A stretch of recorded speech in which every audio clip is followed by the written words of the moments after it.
அந்த செயலை புரிந்து கொண்டிருக்கக்கூடியவர்களை கேலி செய்வதோ நோக்கம் அல்ல.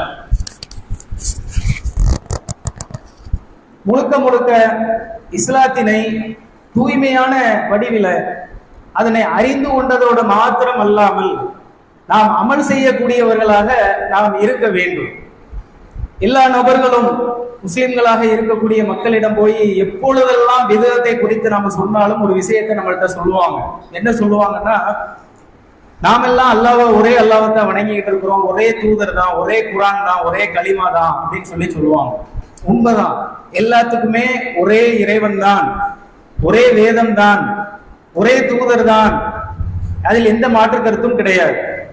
ஆனால் நாம செய்யக்கூடிய செயல்பாடுகள் ஒரே போல இருக்க வேண்டுமா இல்லையா? அதில் கவனம் செலுத்தாதனுடைய விளைவுதான் ஒவ்வொரு நபர்களும் அவரவர்களுக்கு தகுந்தாற் போல வணக்க வழிபாடுகளை ஆக்கி கொண்டுள்ளார்கள். ஒருவருக்கு கூடும் என்றும் இன்னொரு சாராருக்கு கூடாது என்றும் இப்படியெல்லாம் மார்க்கத்தை கூறு போட்ட நிலையில மக்கள் என்ன செய்து கொண்டு இருக்கின்றார்கள் என்றால் பின்பற்றி கொண்டு இருக்கின்றார்கள்.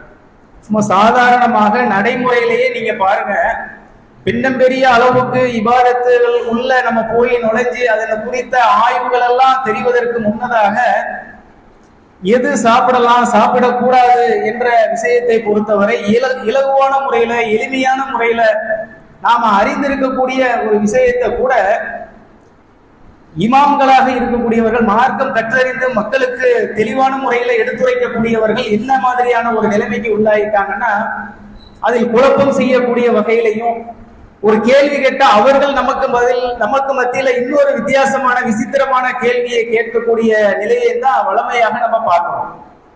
நண்டு சாப்பிடலாமா சாப்பிடக்கூடாதா அப்படின்னு சொல்லி ஒரு இமாம்கிட்ட போய் நீங்க கேட்டீங்கன்னா அவர் நம்ம நோக்கி ஒரு கேள்வி கேட்பாரு.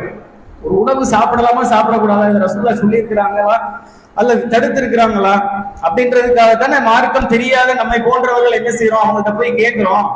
மார்க்கம் படிச்சவங்க என்ன செய்யணும், ஆமா இது கூடும் கூடாது, இது தடுக்கப்பட்டது அப்படின்லாம் சொல்லுவது அவங்களுடைய கடமை. மாறாக என்ன செய்வாங்க அப்படின்னு கேட்டா, நீங்க ஷாபியா ஹனபியா அப்படின்னு சொல்லி ஒரு கேள்வியை கேட்பாங்க. இல்ல நான் லா இலாஹ இல்லல்லாஹ் முஹம்மது ரசூலுல்லாஹ் சொன்ன ஒரு முஸ்லிம், நான் அப்படி நீங்கள் ஏதேனும் ஒரு சாராரை சார்ந்திருக்க வேண்டும் என்று சொன்னால் நான் நபிகள் நாயகம் ஸல்லல்லாஹு அலைஹி வஸல்லம் அவர்களை சார்ந்தவன் என்று நாமும் கேட்டா நம்மளை பார்த்து என்ன சொல்லுவாங்கன்னா, அப்ப நீ கட்டாயம் நீ நஜாத்துக்காரனா தான் இருக்கணும். ஏன்னா உங்கள்கிட்ட இருந்து இப்படி கேள்வி வருதுன்னா விதண்டாவாதம் தர்க்கம் ரீதியில பேசக்கூடிய நபர்களை குறித்து என்ன சொல்லுவார்கள், நஜாத்துக்காரர்கள் அப்படின்னு சொல்லி சொல்லுவார்கள். வஹாபிகள் அப்படின்னு சொல்லி சொல்லுவாங்க. இந்த நஜாத்துக்காரர்கள் வஹாபிகள் அப்படின்ற பேரெல்லாம் நீங்க பாருங்க, ஒருத்தரை திட்டுறதாக இருந்தா எப்படி சொல்லி திட்டலாம், மடையன்னு சொல்லலாம், மார்க்கம் அறியாத மூடன் சொல்லலாம். இப்படி சொல்லி திட்டுனா சரி மார்க்கம் தெரியல அதனால நம்ம திட்டுறாரோ அப்படின்னு சொல்லலாம் இல்லையா? இந்த மாதிரியான கேள்விகள் எல்லாம் போய் மார்க்கம் படித்தவர்கள்ட்ட போய் கேட்கும் பொழுது நம்ம நோக்கி என்ன சொல்றாங்க, நஜாத்துக்காரர்கள், நீ வஹாபி தானே அப்படின்லாம் கேட்பாங்கல்ல. இதுக்கு நம்ம என்ன செய்யணும்னா அல்லாஹ்வுக்கு நன்றி சொல்லணும். ஏன்னா திட்டம் பொழுது கூட நம்மளை வசைப்பாடும் பொழுது கூட நமக்கு எப்படியான ஒரு கிரேடை கொடுக்குறாங்க அப்படின்னு கேட்டா, வஹாபி அப்படின்னா என்ன அர்த்தம், ஷாபி அப்படின்னா அதனை சார்ந்தவர்கள், சாபின்னு சொல்லி ஒரு விஷயம் இருக்குது, அதனை சார்ந்தவர்கள் சொல்லி ஒரு பொருள் கொள்ளக்கூடிய அளவுக்கு எடுத்துக்கலாம். திருமிதின்னு சொல்லி இருக்குது இல்ல, திருமிதின்றது ஒரு ஊருடைய பேர். திருமிதி அப்படின்னா என்ன அர்த்தம் கேட்டீங்கன்னா, திருமிதின்ற ஊரை சார்ந்தவர் அப்படின்னு சொல்லி அர்த்தம். வஹாப்னா யாரு, வஹாப்னா அல்லாஹ்வுக்கு 99 திருநாமங்கள் இருக்குது அல்லவா, அதுல ஒரு பேரு வஹாப். அப்ப வஹாபினா நீ அல்லாஹ்வை சார்ந்தவன் அப்படின்னு சொல்லி ஒரு பட்டம். நஜாத்துக்காரன் அப்படின்னா வெற்றியாளன். யாராவது திட்டம் போது கூட இப்படியாக யாராவது திட்டுவாங்களா, திட்ட மாட்டாங்க. ஆனா இப்படியான ஒரு சான்றுகளுடன் தான் நம்ம என்ன செய்யறோம், நம்மளை அவங்கள்ட்ட போய் கேட்கும் பொழுது அந்த மாதிரியான சொற்களை அவங்கள்ட்ட இருந்து நம்ம கேட்கிறோம். அப்ப இதுக்கு அல்லாஹ்வுக்கு நம்ம நன்றி சொல்லணும். அப்படி கேள்வி கேட்கும் பொழுது நம்மள்ட்ட இப்படியான ஒரு விசித்திரமான கேள்வியை கேட்டு நம்மளை புலம்பைக்கூடிய ஒரு நிலையை ஏற்படுத்தக்கூடிய நிலையிலானதான் பெரும்பாலான மக்கள் என்ன செய்யறாங்கன்னா, மார்க்கம் சந்தேகமாக ஏதேனும் ஒரு விஷயத்தை இமாம்கள்ட்ட போய் படித்த ஆலிமாக்கள்கிட்ட போய் கேட்பதற்கு பயப்படுறாங்க. அது போன்ற நிலையில் இருக்கக்கூடிய நேரத்துல சமுதாயத்துல புதிதான ஒரு சில நாட்களை தேர்வு செய்து அதுல வணக்கம் என்ற பெயர்ல ஈடுபடக்கூடிய காட்சிகளை நம்ம பார்க்கலாம். ஒவ்வொரு மாதத்திலையும் பாருங்க, சமுதாய மக்கள் அந்தந்த மாதத்துல எவ்வாறு அவங்களுடைய நம்பிக்கை அடிப்படையில வணக்க வழிபாடுகளை ஒவ்வொரு மாசமும் என்னென்ன மாதிரியான காரியத்தை செய்யணும்னு சொல்லி வச்சிருப்பாங்களோ, அதே மாதிரி இந்த உம்மத்துல முஸ்லிம் சமுதாயத்துல ஒவ்வொரு மாதத்திலையும் தவறாமல் விதத்தான காரியங்களை அரங்கேற்றுவதற்கென்றே ஒரு செயலை கண்டுபிடிச்சு செஞ்சிட்டு இருக்கிறாங்க. அதுல குறிப்பாக நீங்கள் பார்த்தீர்கள் என்றால், இந்த ஷாபான் மாதம் என்பது மிகவும் பிரசித்தி பெற்ற ஒரு மாதம். இந்த ஷாபான் மாதத்துல குறிப்பாக நாளைய தினம் இரவு, இன்னைக்கு நம்ம எத்தனாவது நாள்ல இருக்கிறோம்? 14வது நாள் இரவுல இருக்கிறோம். நாளைய தினம் 15வது தினத்தினுடைய இரவு. இரவு முந்தும் இல்லையா? இரவு முந்தும். ஒரு நாளுக்குள்ள பொறுத்தவரை இரவு முந்தும் பகல் பிந்தும். அப்ப நம்ம இருக்கிறது 14வது நாள். இந்த 15வது நாள் இருக்குதே, இது தொடர்பான உள்ள பிதுஅத்து ஏதோ நீங்க மௌலுது மாதிரி 300-400 வருஷத்துக்கு முன்னாடி உருவான பிதுஅத்து, அனாச்சாரமான காரியம் சொல்லி நீங்க நினைச்சிடக்கூடாது. இது எப்ப ஏற்பட்டுச்சு இந்த பிதுஅத்து அப்படின்னு கேட்டீங்கன்னா, ஹிஜ்ரி 150 காலகட்டங்கள்லயே ஏற்பட்டுருச்சு. 150 காலகட்டங்கள்ல ஏன் ஏற்பட்டது அப்படின்னு சொல்லி சொல்றோம்னா, ஷாபி இமாம் வாழ்ந்தாங்க இல்லையா? ஷாபி இமாம் பிறந்தது எப்படின்னா 150ல தான் அவர் பிறக்கிறார். அவர் மௌத்தா போனது ஹிஜ்ரி 204ல மௌத்தா போறாங்க. பல தேசங்களுக்கு போய் ஹதீதுகளை தேடி ஆய்வு செய்த அறிஞர்கள்ல மிகவும் பிரபல்யமான ஒரு அறிஞர் அவங்க என்ன செய்யறாங்க அப்படின்னு கேட்டா, அவங்களுடைய கித்தாபுல எழுதி வச்சிருக்கிறாங்க. எது தொடர்பாக என்றால், இந்த ஷாபான் 15 தொடர்பாகவே எழுதி வச்சிருக்கிறாங்க. இப்ப இந்த மதகுப்பு அறிஞர்களாக இருக்கக்கூடியவர்கள் நம்மகிட்ட கேட்டாங்கல்ல, நீங்க ஷாபியா ஹனபியா அப்படின்னு கேட்டாங்கல்ல, இப்பதான் நம்ம போய் கேட்கணும். அதுக்கு தான் இந்த பயானே. நீங்க யாரெல்லாம் சந்திக்கிறீங்களோ நாளைக்கு, அந்த ஷாபி மதகுடைய மக்களை நீங்க சந்திக்கும் பொழுது இந்த குர்ஆன் ஹதீஸ் இதை கடந்து ஒரு வேத புத்தகத்தை அவங்க கையில வச்சிருக்கிறாங்க. அது என்ன வேத புத்தகம் என்று கேட்டால், ஈயானத்து தாலிபீன் அப்படின்னு சொல்லக்கூடிய ஒரு புத்தகம். ஈயானான்னு சொல்லி ஷார்ட்டா சொல்லுவாங்க. இந்த ஈயானத்து தாலிபின்ற புத்தகத்துல சலாத்துன்ற ஒரு பாடமே அதுல இருக்குது. அதுக்கு கீழே தான் இந்த ஷாபான் 15 தொடர்பாக சில செய்திகளை ஷாபி இமாம் மேற்கோள் காட்டுறாங்க. அதுல என்ன சொல்றாங்கன்னா, ரஜபு மாதம் இருக்குல்ல, முந்தைய மாதம், போன மாதம் இருக்கு இல்லையா, இந்த ரஜபு மாதத்தினுடைய முதலாவது ஜும்மா அன்னைக்கு மகரிபுல இருந்து இஷா வரையும் 12 ரக்காயத்துகள் தொழக்கூடிய தொழுகையும், ஷாபான் மாதத்தினுடைய 15வது நாள்ல தொழக்கூடிய 100 ரக்காயத்துகள் கொண்ட தொழுகையும் என்ன வார்த்தையை பயன்படுத்துறாங்கன்னா, இழிவாக்கப்பட்ட அனாச்சாரம். சாதாரணமான முறையில அனாச்சாரமான காரியங்கள் விட்டுருங்கன்னு சொல்லல, இழிவாக்கப்பட்ட அனாச்சாரம். இதனை செய்பவர் பாவி ஆவார். பொறுப்பாளர்கள் மீது என்ன கடமை என்றால், அதை போய் கட்டாயம் தடுக்கணும். ஒரு பள்ளிவாசல்ல தலைமை பொறுப்புல இருக்கிறாங்களா, அல்லது அந்த சமுதாயத்துல அந்த ஜமாத்தை சார்ந்த உறுப்பினராக இருக்கிறாங்களா, ஷாபான் மாசத்துல 15வது நாள்ல 100 ரக்காயத்து தொழுவ போறேன் அல்லது வேற அமல் நான் செய்ய போறேன் அப்படின்னு சொல்லி ஒன்று கூடிட்டா அவங்க மீது கடமை என்ன? எப்படியாவது பாடுபட்டாவது அதை தடுத்து நிறுத்தணும். இது யார் சொல்றா? தமிழ்நாடு தௌஹீத் ஜமாத் சொல்லல. தமிழ்நாடு தௌஹீத் ஜமாத்துல உள்ள எம்ஐசி கல்லூரியில படிச்சிருக்கக்கூடிய அறிஞர்கள் சொல்லல. இது யாரு சொல்லியிருக்கா என்றால், ஷாபி இமாம் ஈயானத்து தாலிபீன் என்ற கிதாபுல சொல்றாங்க. அது மாத்திரம் கிடையாதுங்க.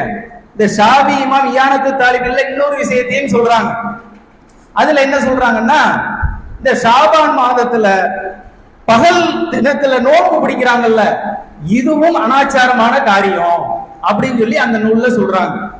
இதெல்லாம் சொல்லப்பட்டது எப்போ? 300-400 வருஷத்துக்கு முன்னாடி கிடையாது. ஹிஜ்ரி 150. இப்ப நம்ம எத்தனைல இருக்கிறோம்? ஹிஜ்ரி 1446 இருக்கிறோம்.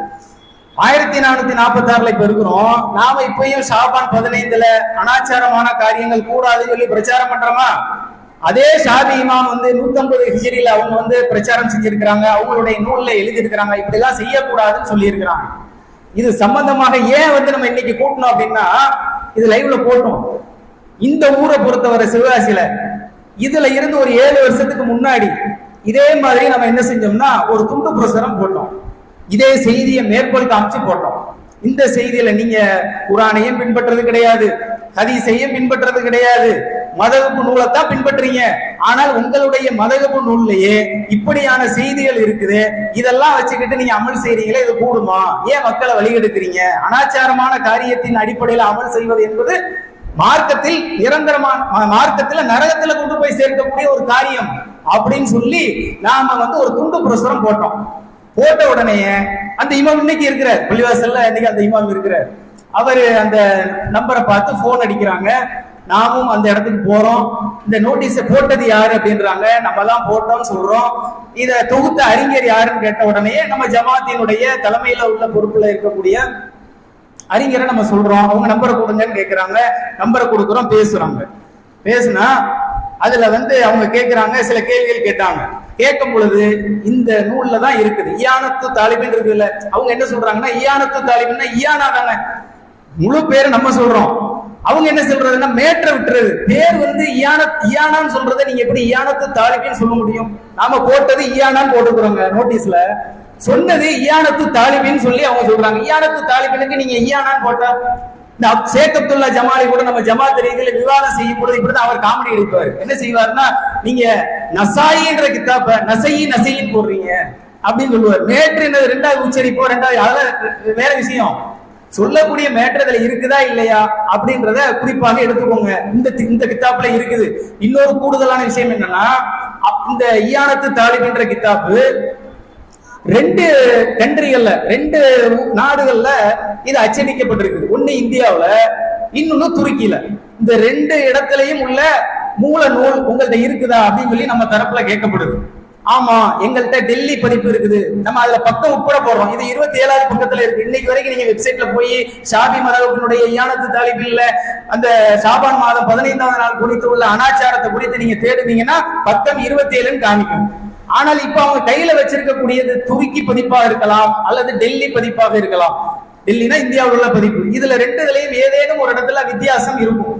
அப்படி வித்தியாசம் இருந்துச்சுன்னா என்ன நம்ம தரப்புல சொல்லிட்டு வர்றோம் அப்படின்னா, இப்படி வித்தியாசமா நீங்க தேடி பாக்குறீங்க, அது கிடைக்கல அப்படின்னு சொன்னா எங்க நிர்வாகிகள்கிட்ட நீங்க இப்படி கிடைக்கல, நீங்க எடுத்து கொடுங்க அப்படின்னு சொன்னா நேரடியாகவே நாங்க எடுத்து கொடுக்குறோம். உங்க கையில இந்த 2 கண்ட்ரிலையும் இல்லாத வேற கித்தாப்பு இயானத்து தாலிபின்னு வச்சிருந்தா கூட அதனை நாங்க எடுத்து காமிக்கிறோம் அப்படின்னு சொல்லிட்டு நம்ம வந்தாச்சு.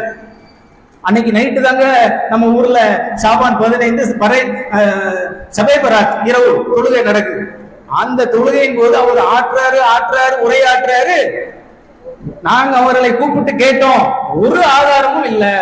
நாங்க எங்க கையில இருக்கக்கூடிய கித்தாபுல கூட அவங்களால எடுத்து காண்பிக்க முடியவில்லை. இப்படி எல்லாம் சொல்லிட்டு சில அடுக்கடுக்கான லைஃபான செய்திய அவர் வாட்டுக்கு வாயில வந்தபடி அவர் வாட்டு பேசுறாரு, மொத்தத்துக்குமே பேசுறாரு. அதே இயானத்து தாலிபின்ல பக்கம் இதே 27லயே இந்த ஷாபான் மாதம் 15வது நாள் குறித்து உள்ள அனைத்து செய்திகளுமே பலவீனமானதுன்னு சொல்லி யாரு சொல்லி இருக்கிறாங்கன்னா, அதே ஷாபி இமாம் தான் சொல்லி இருக்கிறாங்க. ஷாபி இமாம் தான் சொல்லி இருக்கிறாங்க. அந்த நூல்ல தான் இருக்குது, அதே பக்கத்துலதான் இருக்குது அப்படின்னு சொல்றது கூட எடுத்து பார்க்காம படிக்காம என்ன சொல்றாங்க அப்படின்னா, இப்படியாக அன்னைக்கு பயான் நடத்துறது இப்போ வரைக்கும் அது தொடர்ச்சியாக தான் இருக்கு. நாமும் இந்த மாதிரியான காலகட்டத்துல ஒவ்வொரு நேரத்திலையும் துண்டு பிரசுரம் மூலமாக நம்ம என்ன செஞ்சிருவோம், இந்த அனாச்சாரத்துக்கு எதிராக நம்ம மக்களுக்கு விழிப்புணர்வு ஏற்படுத்த வேண்டும் என்று நோட்டீஸும் போட்டுருவோம். அப்படி நோட்டீஸ் போடுவதற்கு வாய்ப்பில்லாத சூழல் ஏற்பட்டுருச்சுன்னா இந்த மாதிரி ஏதேனும் ஒரு வகையில பயான் நிகழ்ச்சியின் மூலமாக, ஒன்று புதன்கிழமை வாராந்திர பயான் மூலமாக சொல்லிடுவோம், அல்லது திருமுனை கூட்டத்தின் வாயிலாக ஏதேனும் ஒரு வகையில நம்ம எடுத்து சொல்லிக்கிட்டே தான் வர்றோம். ஆனால் இப்ப வரைக்கும் அதற்கு எந்த விதத்திலே மறுப்பு கொடுக்கலையே. ஆலிம்சா உங்களை பார்த்து கேட்கிறோம், லைவ்ல போயிட்டு இருக்கிறதுனால உங்களை பார்த்து நம்ம கேட்கிறோம். இதற்கு நாளைய தினமாவது இன்ஷா அல்லாஹ் நீங்க எடுத்து காமிப்பீங்களா? எங்களுடைய அறிஞர்கள் கேட்டாங்க உங்கள்கிட்ட, நீங்களும் என்ன செஞ்சீங்க, அந்த பாடத்தை நாங்க தேடி பார்க்கிறோம், கிடைக்கலன்னா கொண்டு நீங்க எங்க நிர்வாகிட்ட சொன்ன நாங்களே எடுத்து கொடுக்குறோம்னு சொல்லிட்டு வந்தோமே, நாளைய தினம் எடுக்கலாமா? உங்கள்கிட்ட நாங்க கேள்வியாவே கேட்கிறோம். இது எதுக்குன்னா மக்களுக்கு விளங்கப்படுத்தணும். நாங்க ஏதோ பொய்யாக புரட்டாக ஏதோ பலவீனமான செய்திகளை இட்டுக்கட்டி நாங்க அடிச்சுட்டு போறதுக்காக நாங்க சொல்லல. உங்க கையில நீங்க ஏற்றுக்கொண்டு இருக்கக்கூடிய மதகபு கித்தாபுகளே இது இருக்குதா இல்லையா, ஏன் இப்படி செய்யறீங்க, ஏன் இப்படி வழிகெடுக்கிறீங்க அப்படின்றத உங்களுக்கு நம்ம சொல்லிக்கணும். இப்ப மக்கள்கிட்ட நம்ம சில விஷயங்களை சொல்லணும். அந்த செய்தியினுடைய நிலை என்ன என்பதை நாம என்ன செய்ய வேண்டியது இருக்குன்னா சொல்ல வேண்டியது இருக்கு. இந்த அனாச்சாரத்துக்கு பின்னாடி தான் நீங்க சிவகாசியில பார்க்கலாம், ஒரு 4 வருஷமாக ஒரு புத்தகம் கொடுத்து வெளியிடுவாங்க. அவங்க நபரை நம்ம குறிப்பிடல, ஒரு மேலப்பாளையத்தை சார்ந்து இருக்கக்கூடிய ஒரு இமாம் தொகுத்தாருன்னு சொல்லி ஒரு புத்தகம் வெளியிடுவாங்க. நீங்க பாத்தீங்கன்னா ரஜப் மாதம் 27 மேகராஜ் இரவு தினம் அதனை சிறப்பித்து ஒரு புத்தகம் வெளியிட்டாங்க. இதே மாதிரி நாளைக்கு ஜும்மாலையும் வெளியிடுவாங்க கட்டாயம். அந்த புத்தகம் இருக்குது கையில, அதே புத்தகம் தான் வெளியிட போறாங்க. அதுல ஷபே பராத்துக்குரிய ஆதாரங்கள் அப்படின்னு சொல்லி அந்த புத்தகத்துல இருக்கும். வாய்ப்பு கிடைச்சதுன்னா இல்லாத தௌஹீத்வாதிகள் சகோதரர்கள் அழைப்பு பணி செய்யக்கூடியவங்க அந்த புத்தகத்தை வாங்கி படிங்க. கடந்த வருடம் அது விநியோகம் செய்யப்பட்டது, ஏதேனும் ஒரு வகையில தேடி பாருங்க. இல்லைன்னா நாளைக்கு கொஞ்சம் வெயிட் பண்ணுங்க, நாளைக்கு இந்த நேரம்லாம் உங்க கையில கிடைச்சிரும் இன்ஷா அல்லாஹ். அந்த புத்தகத்துல பாருங்க சில விஷயங்களை மேற்கோள் காமிச்சிருப்பாங்க. அதுல என்ன சொல்லுவாங்க அப்படின்னு கேட்டா, முதலாவது குர்ஆனுடைய ஆயத்து சூரத்து துக்கா 44வது அத்தியாயத்தினுடைய வசனம் 2ல இருந்து 4 வரையும் உள்ளத மேற்கோள் காமிச்சு சொல்லுவாங்க. இன்னா அன்ஸல்நாஹு ஃபீ லைலத்தன் முபாரக்கத்தன் இன்னா குன்னா முன்திரீன். இந்த வசனத்தை மேற்கோள் காமிப்பாங்க. இது என்ன சொல்லப்படுது? இந்த வேதம் இருக்குது இல்ல, வல் கிதாபி முபீன் 2வது வசனத்துல அல்லாஹ் ரப்பல் ஆலமீன் சொல்லி காமிப்பான். ஹாமீம் சொல்லி ஆரம்பிக்கும் அத்தியாயம். வல் கிதாபி முபீன், இந்த வேதத்தின் மீது, தெளிவான இந்த வேதத்தின் மீது சத்தியமிட்டு சொல்கிறோம் அப்படின்னு சொல்லி அல்லாஹ் என்ன செய்வான்? இந்த வேதம் என்பது ஒரு மகத்துவமான பாக்கியமிக்க இரவுல அருளப்பட்டது அப்படின்னு சொல்லிட்டு 4வது வசனத்துல அல்லாஹ் ரப்பல் ஆலமீன் சொல்லி காமிப்பான். ஃபீஹா யுஃபரஹு, ஃபீஹா யுஃபரஹு, அதில் தான் காரியங்கள் பிரிக்கப்படுகின்றன, உறுதி செய்யப்பட்ட காரியங்கள் அந்த இரவில் தான் பிரிக்கப்படுது அப்படின்னு சொல்லி இந்த 4 வசனம் இருக்குதுல்லங்க, குறிப்பா 2ல இருந்து 4 வரையும் உள்ள வசனத்தை மேற்கோள் காமிச்சு என்ன சொல்றாங்கன்னா, ஷபே பராத் என்பது இந்த இடத்துல குர்ஆன்ல அல்லாஹ் சொல்லி இருக்கக்கூடிய இந்த இரவு தான் அப்படின்னு சொல்றாங்க. இன்னைக்கு எவ்வளவோ மார்க்க விஷயங்கள் மக்களுக்கு இலகுவான முறையில போய் சேருது இல்ல. குர்ஆன் எப்போ அருளப்பட்டது? குர்ஆன் எப்போ அருளப்பட்டது? எல்லாத்துக்கும் இங்க இருக்கக்கூடிய சகோதரிகளுக்கும் சரி, சகோதரர்களுக்கும் சரி, ஜமாத்தாக்களுக்கு எல்லாத்துக்குமே தெரியும். ரமலான் மாதத்துல சூரத்துல் பகராவுல 185வது வசனத்துல அல்லாஹ் ரப்பல் ஆலமீன் அடிக்கிறான், ஷஹ்ரு ரமலான் அல்லதீன உன்ஸில ஃபீல் குர்ஆன் என்று அல்லாஹ் ரப்பல் ஆலமீன் எடுத்துரைக்கிறான். இந்த குர்ஆன் என்பது ரமலான் மாதத்தில் தான் அருளப்பட்டது.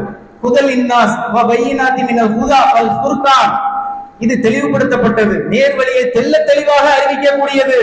அல்லாஹ் ரப்பல் ஆலமீன் சொல்லி காமிக்கிறானா, வமன் ஷஹீத மின்கும், அந்த மாதத்தை யார் அடைகின்றாரோ ஷஹ்ருஹு ஃபல்யஸ்மு, அவர் நோன்பு நோக்கட்டும். இது தெளிவா இருக்குது இல்ல. இன்னும் ஒரு 15 நாள்ல நம்ம இன்ஷா அல்லாஹ் உயிரோட இருந்தோம்னா அடைய இருக்கிறோம். இப்படியாக அந்த வேதம் என்பது, குர்ஆன் என்பது நமக்கு ரமலான் மாதத்தில் அருளப்பட்டது.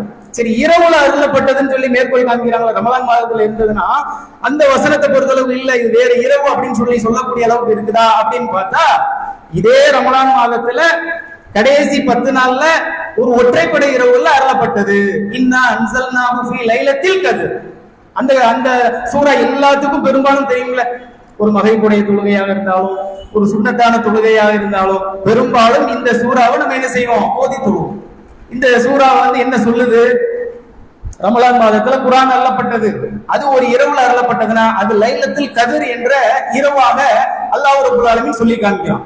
அப்போ சூரத்து துக்கான்ல சொல்ல இருக்கக்கூடிய இந்த பாக்கியமிக்க இரவு என்பது அது ஷாபான் 15. அறிஞர்களை பார்த்து நம்ம கேட்கிறோம், எங்களுக்கு தெரியாது, நாங்க மதரசாவுக்கு போல, அலிபேனா எங்களுக்கு என்னன்னு தெரியாது. நீங்க கேட்பீங்க, எல்லாம் கேள்வி கேட்கும் போது உனக்கு அலிபேனா என்னன்னு தெரியுமா? சந்திச்சிருக்கிறோம், கேட்டிருக்கிறோம் உங்கள்கிட்டயே. ஏன்னா ஷாபியா ஹனபியா அப்படிலாம் கேட்பீங்க. உங்கள்கிட்ட நம்ம கேட்கிறோம், எந்த நாள்ல எந்த மாசத்துல அருளப்பட்டதாக அல்லாஹ் திருமறை குர்ஆனில் சொல்லி காட்டுகின்றான்.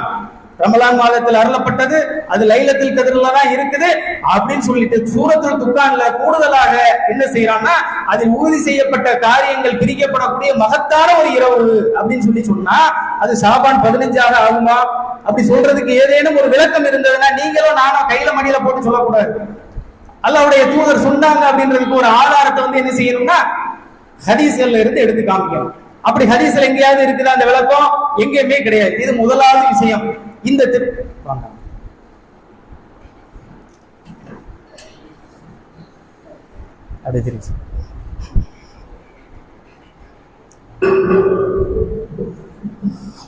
இந்த உள்ள சுவிட்ச் உள்ள சுவிட்ச்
அந்த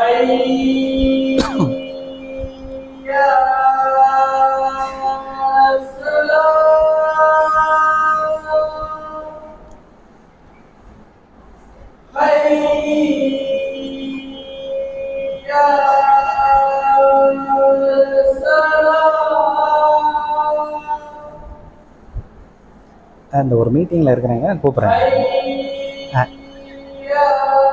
சரிங்க சார், நான் அந்த ஒரு மீட்டிங்கில் இருக்கேன், முடிச்சு.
இப்ப முதலாவது வைத்திருக்கக்கூடிய ஆதாரமாக ஷாபான் 15க்கு சபே பராத்துக்கு காட்டக்கூடிய ஆதாரம், அது அந்த வசனம் என்பது அதற்குரிய போதிய ஆதாரம் கிடையாது அப்படின்றத நம்ம என்ன செய்யணும், தெளிவாக புரிஞ்சுக்கணும்.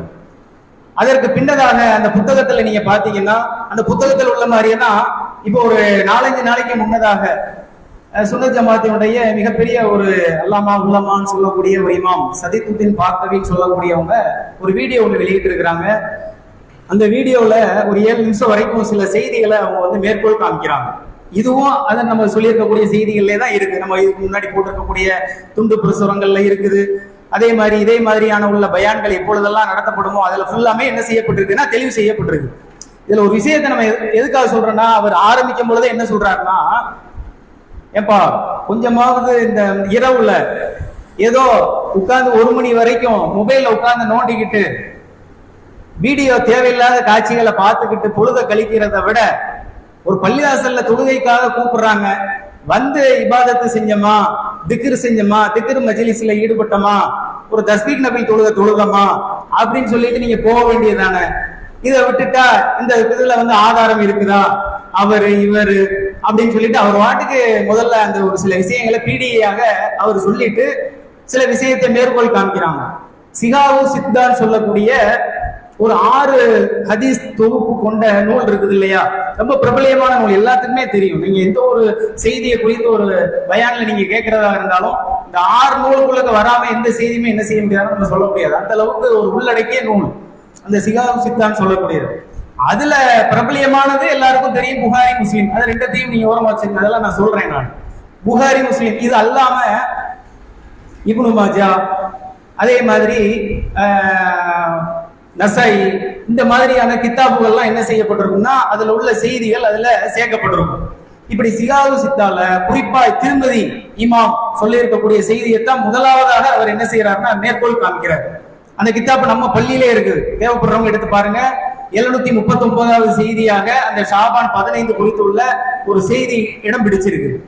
அதுல உள்ள அந்த தலைப்பை சொல்லும் பொழுதே சொல்லுவாங்க, என்ன சொல்லுவாங்கன்னா 41வது பாடமாக 49வது பாடமோ 1வது பாடமோ நினைக்கிறேன், அந்த பாடத்தை சொல்லி அந்த பாடத்தினுடைய தலைப்பு ஷாபான் 15 இரவுல செய்ய வேண்டிய அமல்கள் அப்படின்னு சொல்லிதான் அந்த செய்திகளே அவர் என்ன செஞ்சிருக்கிறாரு, மேற்கோள் காமிச்சிருக்கிறாரு அப்படின்னு சொல்லிட்டு அந்த செய்தியை சொல்ல வர்றாரு.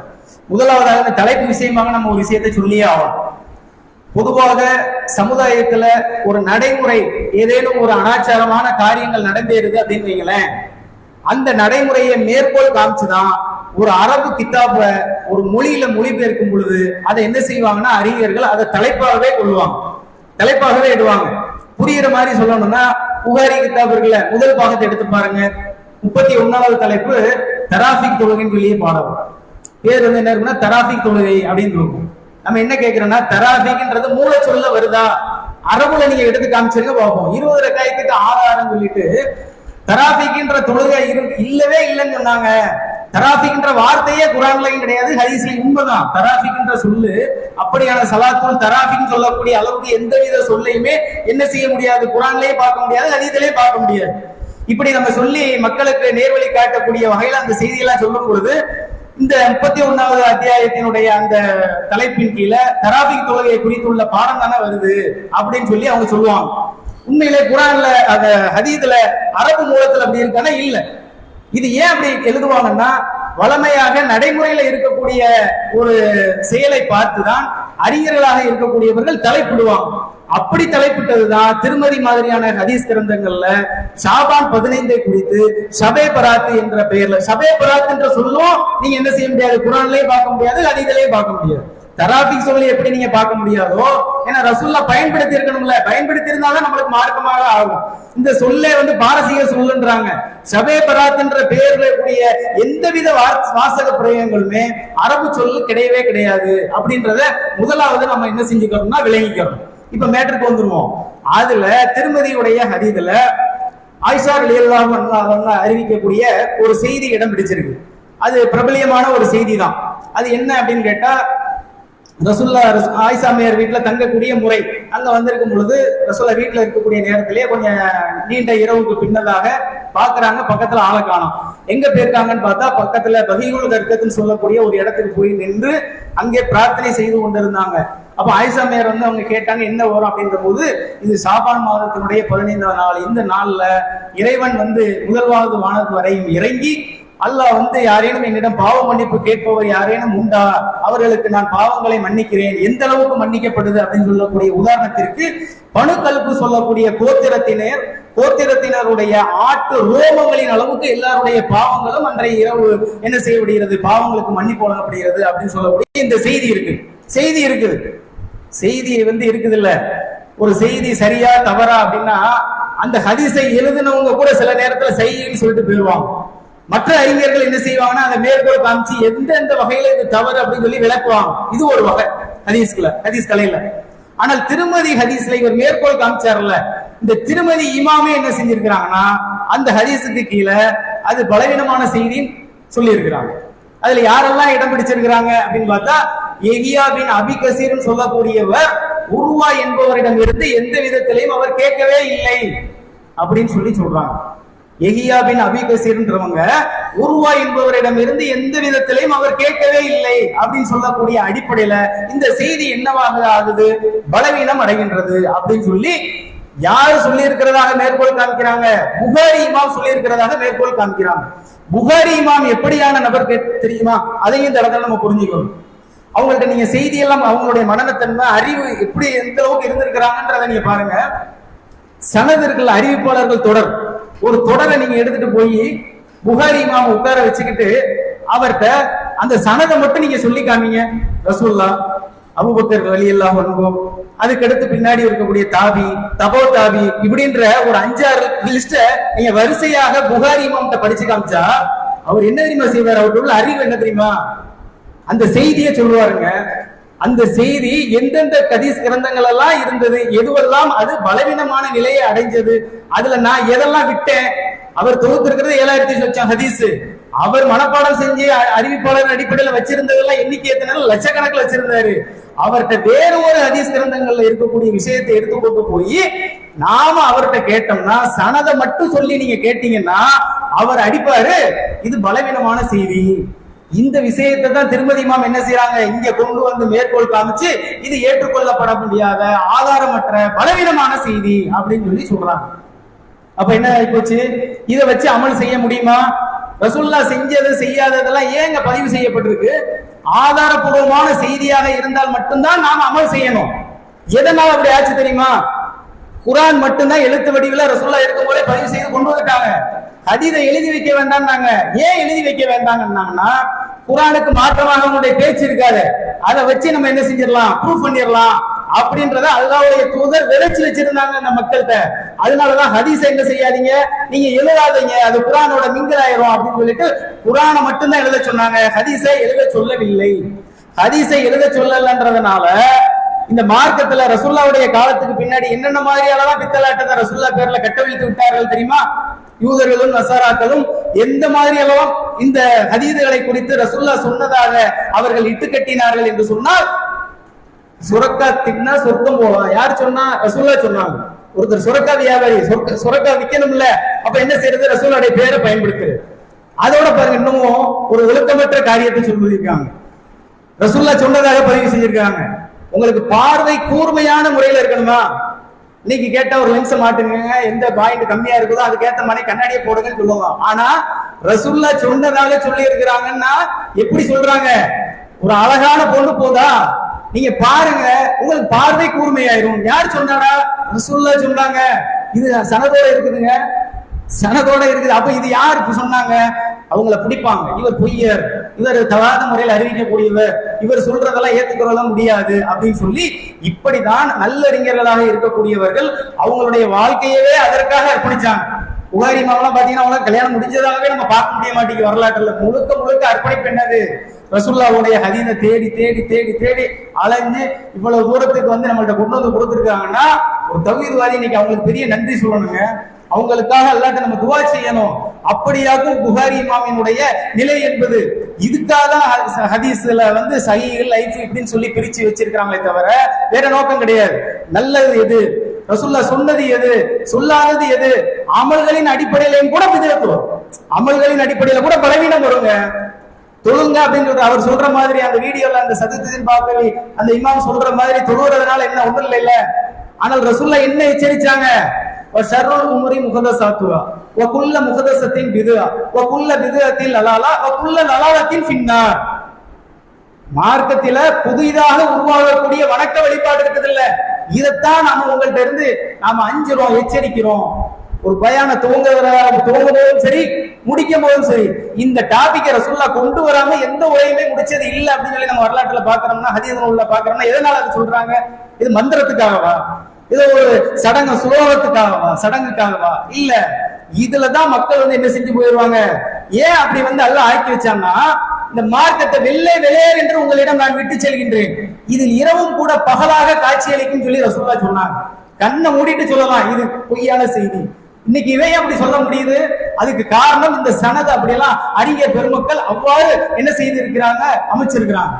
எந்த பொய்யா வருது? அதனாலதான் நீங்க புகாரி இமாமே பாருங்க, புகாரி இமாம் தொகுத்தது எல்லாமே சரியான செய்தியாக 90% இருந்தாலும் 10% அவங்களுடைய மனித பலவீனத்துக்கு உட்பட்டு கருத்துகள் ரீதியில முரண்பட்ட ரீதியில ஹதீஸ்கள் இருக்குதா இல்லையா? சாலிம் தொடர்பான பால்குடி சம்பந்தமான உள்ள ஹதீஸை நீங்க எடுத்து படிச்சு பார்த்துட்டு அமல் செய்ய முடியுமா? ஒருத்தருக்கு சட்டத்தை சொல்ல முடியுமா? சொல்ல முடியாது. ஏன்? கருத்து அந்த பிழையாக இருக்குது. ரசூலுல்லாஹ்வுடைய பேச்சு அப்படி இருக்காது. ஒழுக்கமற்ற முறையில ஆபாசமாக ரசூலுல்லாஹ் பேச மாட்டாங்க, தெளிவா பேசுவாங்க. அப்போ இந்த அளவுக்கு ஹதீஸ்களை பிரித்து தரம் பார்க்கக்கூடிய வகையில இருக்கக்கூடிய காரியங்களை எல்லாம் செஞ்சு நம்ம முன்னாடி வச்சுட்டு போயிருக்கிறாங்க.